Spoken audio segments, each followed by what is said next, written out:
Mr. Chairman and members of the board, I had a little difficult time trying to put together a report this month, not knowing exactly where the board stood on their position for the police officers, the chief, and the town clerk. So I'm going to give you my report in a little bit different manner than I normally do.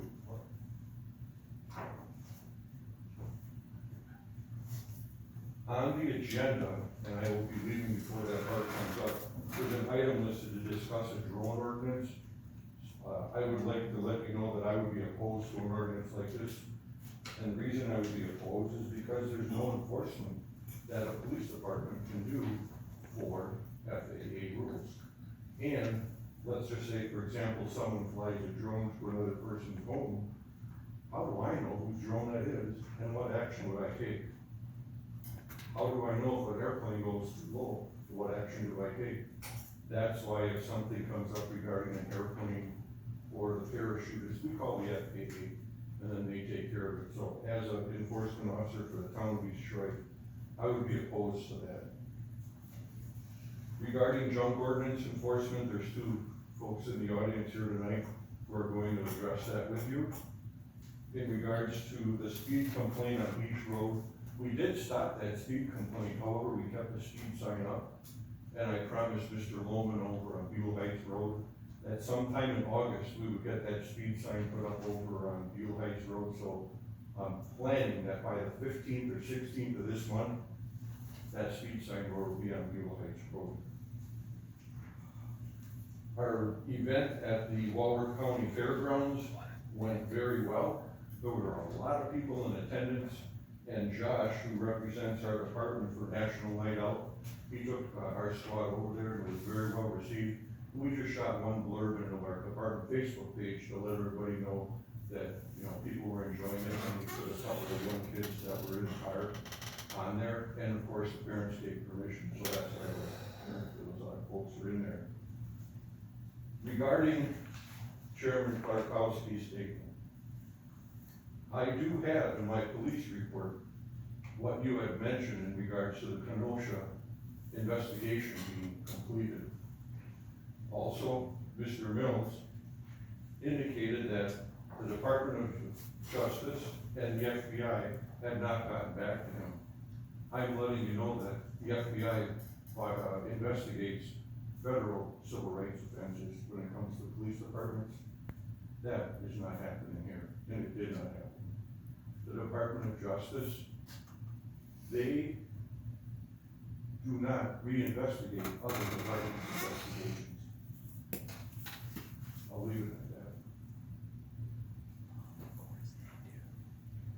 You know, when we live in a different world now than we did back when I became a cop in 1982. Now, certain accusations by their very nature carry a penalty the instant they are uttered, whether they have any merit or not. The accusations that were made against myself and the members of my department, that night, that very night, we were all tried, convicted, and executed in a court of public opinion. And since when has the internet become the courtroom and the public become the judge and the jury? Social media has framed me as corrupt, my family is corrupt, the officers as corrupt. That's totally wrong. And that report proves that that did not happen. Because the Kenosha County Sheriff's Office Special Investigation Unit wrote in their report, found no criminal activity by Chief Jensen, Lieutenant Jagilski, Officer Carpenter, or Officer Brzakis regarding the complaints made by Craig Knox. I'm quoting this. Furthermore, Any of the complaints, excuse me? regarding any of the complaints, if you're gonna quote, I have it right here. Thank you. Regarding any of the complaints made by Craig Knox. Furthermore, we have found no signs of misconduct involving Chief Jensen or any other members of the department. Thank you. Further, since that report was sent to, the board, actually you received the other two reports.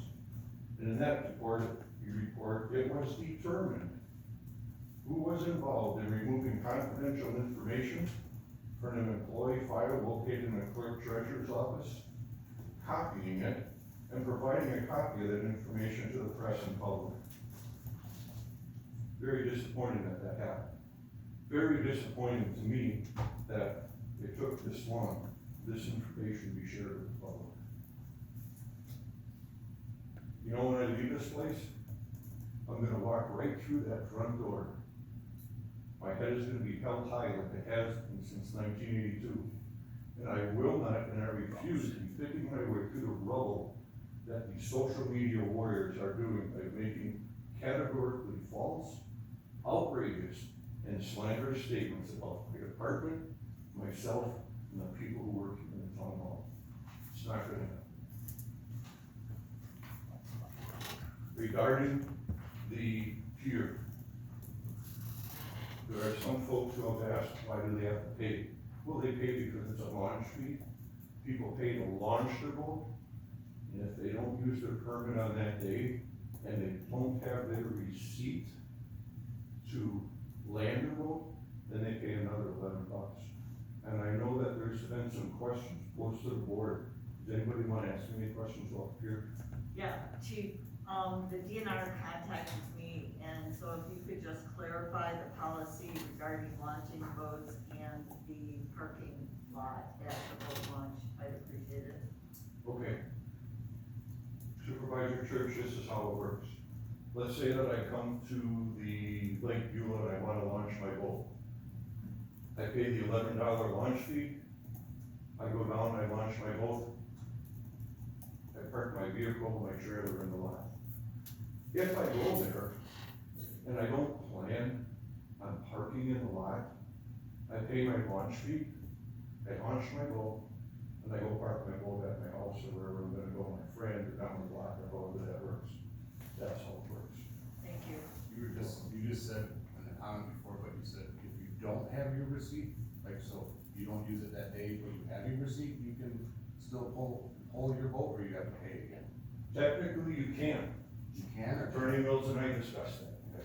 That was As just long one as they have the people were receipt, asking me. but if they don't have that receipt, it doesn't prove that they paid their lunch.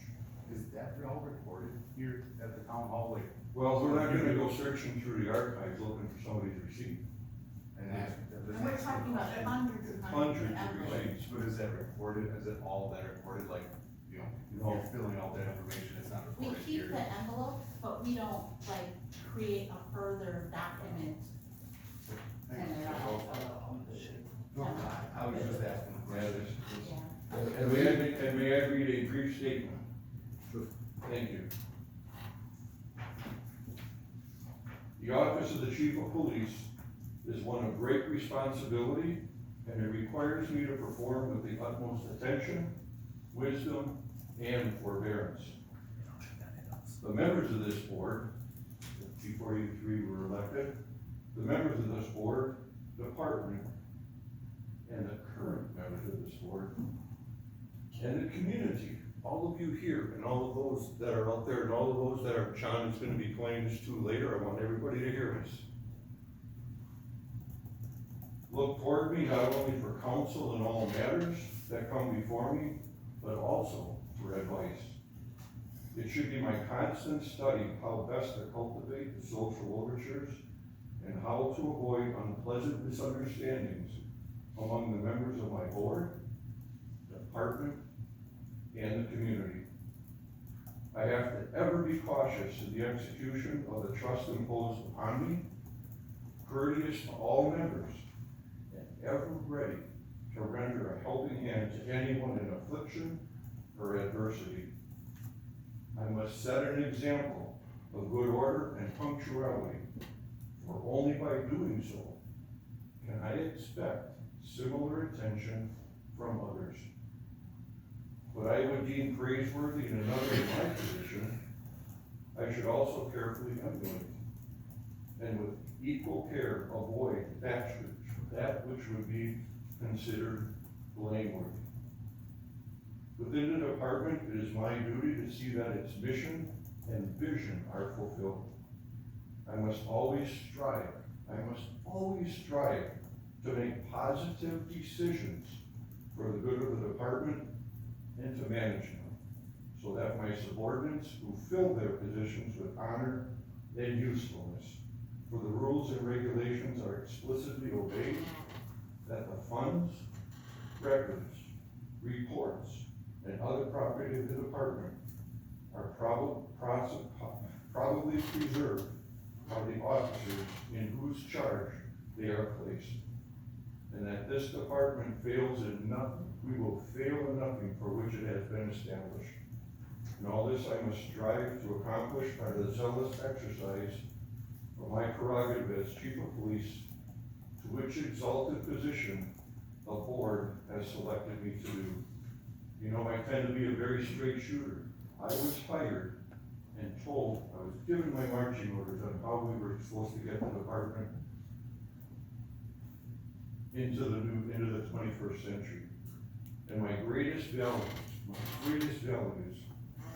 and I've been doing this since 1982, plus 4 years in the military as a military policeman, so you do the math yourself. My greatest values are my integrity, my ethics, and knowledge in my area of expertise.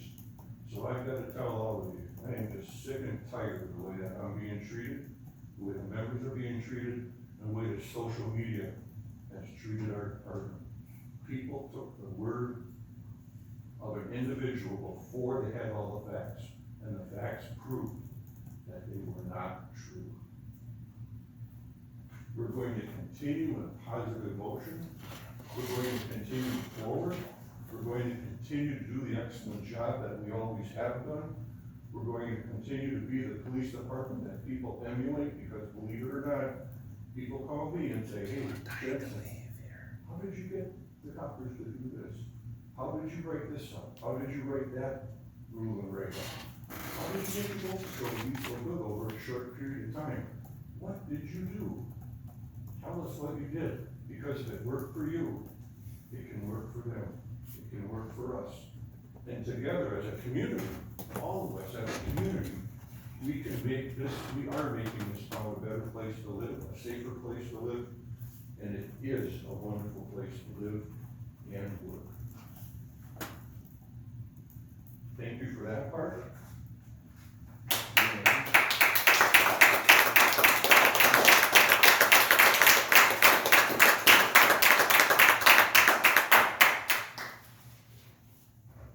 Thank you for the time. That's the end of my report, and that will be the last pontification that I give today. I just had a question. Yes, If you mind. And I don't know why, I just had a question from the beginning when you said you don't know where our board stands. Did somebody do something personally or say something that you would think any different of us? Because it just kind of threw me off of what would be the issue. Because I can understand and I appreciate you're saying all that, but we've been under scrutiny too, and we've been under the gun with a lot of this situation and things, and we've been trying to do it step by step, and as we have the information and going forward and keeping it in the, I guess, I don't know, we're supposed to do it in ordinance. Well, and the final supplement to this report was not reviewed by Kenosha County until July 29th. Correct. But I just So that's didn't, why we did not make a statement. right, the statement wasn't in, because we were trying to get all of our information as you stated in yours. I just wanna let you know and let everybody here know that we were trying to get all of the information too before we said anything to anybody, but I don't know if, I just wanted somebody do something personally. I know you kinda sounded like you don't trust us, or did we do I'd be more than something? happy to talk to you about it in my office whenever you want. And I will say, Well, pardon why? me. You just made us. was part of the question. Well, you said your report was gonna be a little bit different than normal, this was different. Right, but it was due to it was due to like, on how the board felt, or it was a comment towards us that I just found a little curious, 'cause The report was out since July 6th regarding the police department. A statement should have been made from July 6th. The report was not done. The police department part was, we shouldn't debate it. Well, I'm just telling you, the last supplement was reviewed July 29th. And it had to do with who took the reports out of the clerk's Correct, office. so we didn't have a full report until after that. Yeah, and we did hear from your officers too, wondering when we were gonna make a statement, that's why this is even a little bit irregular today, because, you know, we didn't have a separate board meeting to come up with that statement, it was actually reviewed here before I made the statement. I spoke to your attorney about that. Yeah, and there was a delay, because we said we wanted to make sure we had all the data that we think we were gonna have, and then of course it was released, so. If I have to personally tell every officer that that was the reason, you know, We told every officer that was the We reason. all We were agreed, waiting yeah. until we had all of our information Exactly. as a board, we made that choice. Yeah. And it was under, I mean, Jim's not super helpful in his legal advice, as you know, it's needed in situations, but it wasn't due to the fact that we don't appreciate our officers or appreciate you. But we weren't gonna make a statement until we had all the information, and that's what you just said in your, you know, in your speech there is, don't make a decision and don't make a comment until you know all the facts. Well, that's what we're trying to do our due diligence here, it has nothing to do with liking or disliking or anything, we're just trying to do our due diligence to the taxpayers. Did you say I'm not super helpful I with? said, no, I said, that's what I'm super, I'd like to talk to you though, chief, if you don't want to talk to public. And we also listened to legal advice, because Absolutely. this was very, very, Uncharted yeah, territory. uncharted, very, very difficult, and it was important that we, you know, followed to the best of our ability due process, and that included legal advice. And, yeah, it took a while, I mean, you guys been on the board since April, we've been dealing with this. 17 meetings. Really, you keep I counted. Oh, who's keeping track? All right, thank you, chief. Thank you. You're welcome, appreciate it. All right, East Troy Area Emergency Services District report. Okay, we last met on Tuesday, July 27th, that was a week later than usual, because there was, a conflict with the Tri-Troy meeting, so we had to move it back a week. Currently, we are working on our budget. We have actually started the process, so we hope to have budget workshops in, September, and get that ready, ASAP. We're working on that. There is a Detroit Area Emergency Services District open house currently scheduled for Saturday, Saturday, August 14th from 11 until 4. The August blood drive had to be canceled due to a lack of staffing at Diversity Blood Center, so there is no August blood drive at the firehouse.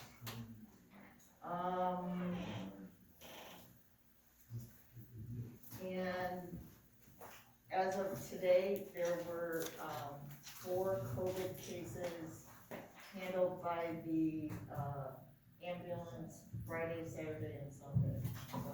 So, the areas, numbered to be rising.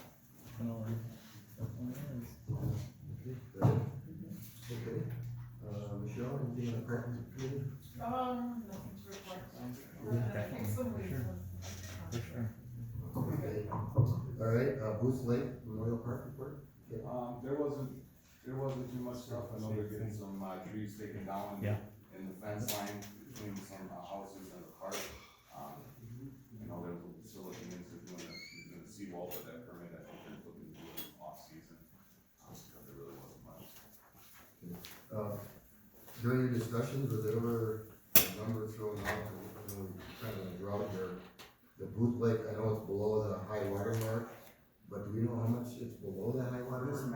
past one, there wasn't a specific number, but I know it was about, Kim said 4 inches maybe? was it only 4? Below the high Well, water mark? the last one I remember was like 2 meetings ago. Or below normal, Okay. not the high water mark, Yeah, the because- normal level. When My the road, water is way, it's a lot. when the road got flooded, there was a foot and a half above the high water mark. No, they're low even for their norm. Okay, so, okay, Lake Beulah Mansion District report, anything to report? Come up to the mic. Sure, please. No one can hear me. Go management district met on July 13th, and our next scheduled meeting will be the annual meeting on August 23rd at 7 o'clock here at the town hall. And that annual meeting is immediately followed by our regular monthly meeting for August. The aquatic plant survey is proceeding with the consultant Lake and Ponds. This is a DNR requirement for the approval of the weed harvesting program. Currently, these harvested aquatic plants are being taken to a local farm on Bowers Road, between PS and 43. I'm not sure which farm it is. So far, to date, compost site is not been used at all. It has to be left open. It has to be left open, because it's open. The management People to go out the hall, they're out management outside. district, received, submitted, DNR grant for the rehabilitation of the transport barge. This covers, 40% rehabilitation costs. In July, we issued our spring edition of the brochure, which described the sensitive areas on the other issues. The management district has decided not to review and revise the 2010 Lake Beulah Aquatic Plant Management Plan at this time. This is an expensive report and actually mirrors in some aspects, the aquatic plant survey done for the harvesting program, so we're not budgeting that line now. The amount of $1,000 was given to the Lake Beulah Protection and Improvement Association for their 2021 fish stocking program with DNR. Next year, some of the budget line items that we're looking at, we're contemplating replacing the transport dump truck. It was bought used from Envirocon,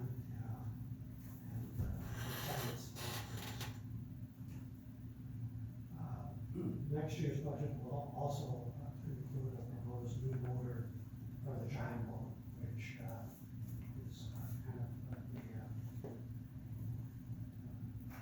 the boat that goes around and collects weeds, but also surveying the lake at the same time. That's my report. Thank you very much. Okay, the recycling committee report, John, of course, had that written one that we just discussed about the compost site. Is there anything else to add to that? The only thing I would wanna mention is that the grant application is due October 1st. So I'll get in touch with John, see how he's filling, otherwise I'll just do it myself like I've done in the past. Most of the time we do it together, but, I would think he would probably come here. yeah. Who's in the play Sit today, for right? long period. Okay. Okay, and no library report, because he normally provides that for Christina also.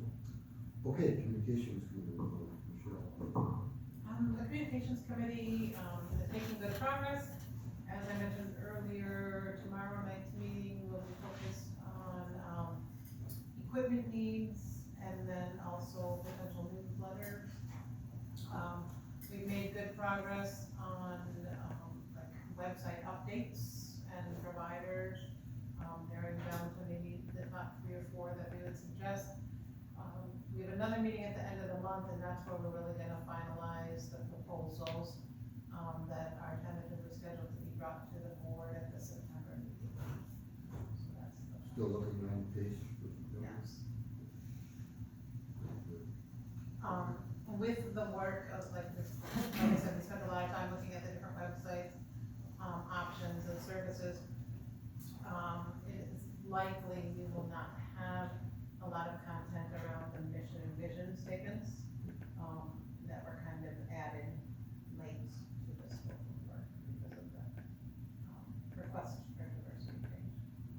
think that could be a continuation after the initial part is done? The vision and mission statement?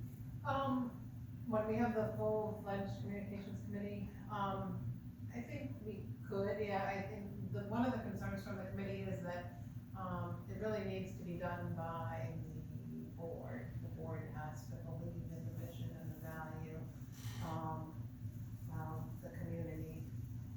And so that may be more of a strategic effort that needs to be done at the board level. Or certainly the board input and contributions. All right, great. Thank you. Planning commission report, Pete. Not much has happened, just one item, and I hope I get it right this time. On August 4th, the planning commission board moved and unanimously approved the resolution drafted by Attorney Mills, which amends the town comprehensive plan and land use map to accommodate the rezone petition by Charles Sawyer. Attorney Mills will elaborate more on this, his report. So that's, the attorney's report, we're gonna be doing an ordinance, right? Right. Okay. I just got something for the, emergency management. Oh, yeah. I had gotten, I received, I think, before that email, I've been trying to get a hold of, is it Don?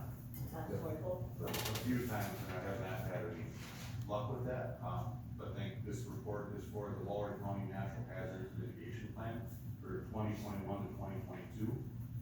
I've read through it, and it does say that we need to sign something saying we did look through it. We don't see that there's any changes that we need to make for our township. I thought maybe you had a chance, Joel, I could go over it a little bit, you've got a little more experience in it. And I don't think I know what I'm reading, but I haven't really had it.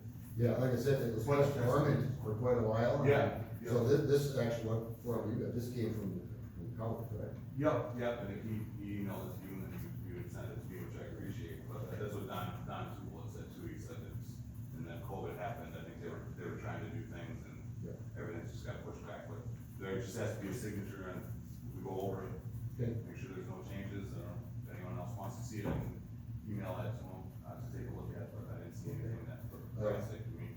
Okay. Does anybody else want to see that? I can send an email, Thank you. if that works. Yeah, and at our machine here, now reprogramming the new board members on the scans for PDFs. So you can run to the machine and hit all of us where we have it, and then we send it to you